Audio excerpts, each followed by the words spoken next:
Безплатна шофьорска книжка в Германия. Възможно ли е това? Напълно възможно е, но искам още от самото начало да бъда ясна и категорична, че това не е нищо за всеки и не е за мързеливи хора. Ако искаш нещо безплатно, което наистина струва 3000-4000 евро, ти трябва да бъдеш готов да дадеш нещо от себе си. И то е да бъдеш наистина готов да работиш.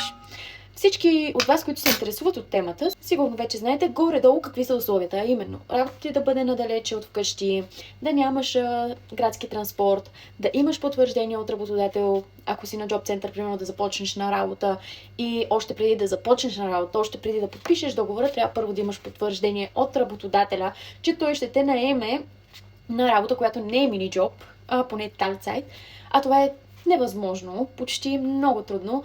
И като цяло всичките условия, които са поставени за да получите вие одобрение за заплащане на вашата книжка, са на практика непостижими.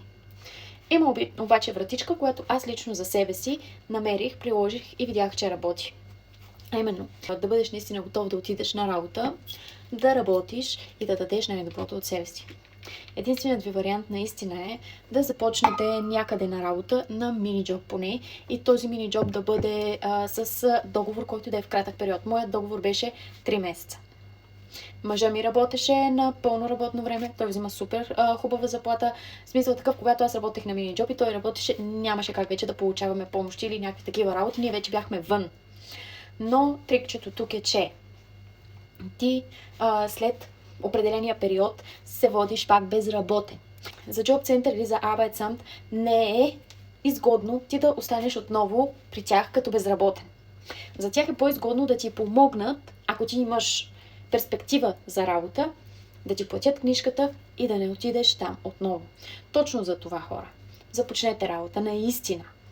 Мини-джоб, който да е в съкратено време, примерно 3 месеца.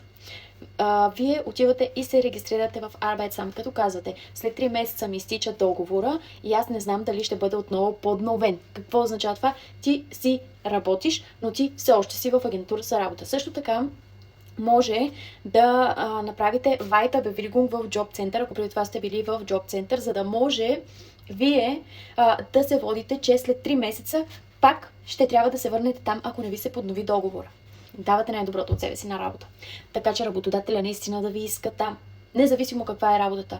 Примерно, аз съм започнала на работа в киоск. Този киоск, разбира се, има работно време, което е трудно достъпно, отговаря на тези условия. Този киоск, разбира се, има варианти да се местя от обект на обект, което също изисква книжка. Така че моят работодател, когато ми предложи, Петя, искаш ли да работиш повече? Аз просто му казах, шефе, искам. Но за съжаление не мога да подпиша този договор, защото имам нужда от шофьорска книжка. Аз нямам пари да си я позволя. Когато ти работиш, когато ти даваш всичко от себе си, вярвайте ми, от срещната страна ще получите подкрепа. Много си мързелив. Ако не ти се работи, искаш просто безплатна книжка, това не е за теб. От другата страна, какви са вариантите? Може да започнеш в почистваща фирма, която има примерно много обекти и търси хора с книжка. Може да вземеш малък обект, който не изисква да имаш книжка. Докажи се там. След това, когато искаш да работиш повече часове, просто кажи, да, разбира се, искам, много ще съм благодарна, само ако ми направите този документ, за да изкарам книжка, така ще мога да работя повече и ще мога да ходя по обекти. Всеки работодател, който има пред себе си работник, който дава всичко от себе си, вижда, че иска да работи, е готов да му свърши работа. Така че, независимо дали ще започнеш като чистач, като готвач, като продавач, както аз в случая, и в кухня, винаги има начин. Просто намерете правилното място, което ще ви отговаря на тези условия. Влезте, примерно, аз ще оставя сега тук в описанието всички условия, които трябва да отговарят, и вие си изберете тези, които на вас ви са постижими, и ги покрийте. Отидете готови в Arbeitsamt, отидете готови в Job Center. Тяхната работа не е да ви обясняват вашите права. Вие сте длъжни да знаете на какво имате право. Независимо къде отивате, никой няма да ви обясни какви са вашите права. Всеки, който знае правата си, може да се възползва. В случая аз знаех, че ако аз имам документ от работодател, ще получа тази помощ. Аз дадох всичко от себе, за да получа този документ. А този документ няма как да го получиш, ако ти не започнеш някъде поне на малка работа. Също така, за тези хора, които вече работят, да речем, на талцайт. Обаче, договора ви изтича, да речем, след 5-6 месеца, 2-3 месеца, точно, примерно, 3 месеца, или ако е по-малко, веднага трябва да отидете в Arbeitsamt. Регистрирате се, Казвате, моят договор изтича, не знам дали ще бъде подновен, затова искам да се регистрирам като търсещ работа. След това отиваш при шефа, примерно, шефе, изтича ми договора, имам нужда от шофьорска книжка, достъпът до работата ми е много труден, защото никой не иска книжка просто така. Ти със сигурност искаш книжка, защото ти е трудно да стигаш до работа, трудно ти е да смогваш със семейство, трудно ти е. Никой не иска книжка просто ей така. Отиваш и казваш, шеф е така и така, доволен ли си от мене, доволен си от мене. Ще ми подновиш договор, ще ми го подновиш. Добре, аз за да идвам на тази работа имам нужда от твоята помощ. Може ли да ми направиш този документ? Отиваш с този документ в Arbeitsamt, ти вече си се регистрирал, казваш, ето моят договор изтича. Ето потвърждение от моя шеф, който ми казва, че ще ми поднови договора само ако имам шофьорска книжка. Няма къде да отидат хора. Няма къде да отидат и със сигурност ще ви помогнат. Ако има места, в които, примерно, защото има, може би, изключения, където не поемат цялата сума, пак е нещо.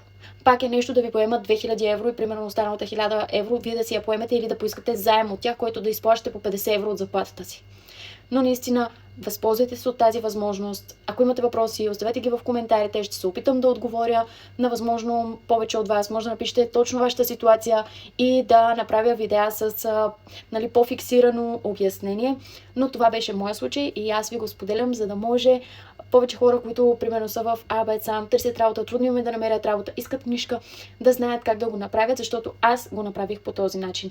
И наистина, когато искаш да се развиваш, искаш да работиш, получаваш подкрепа. Но когато си мързелив, искаш просто безплатна книжка, за да се правиш на газар и да се хвалиш как си прецакал държавата, за да имаш безплатна книжка, тогава нещата не се случват. Надявам се да съм била полезна.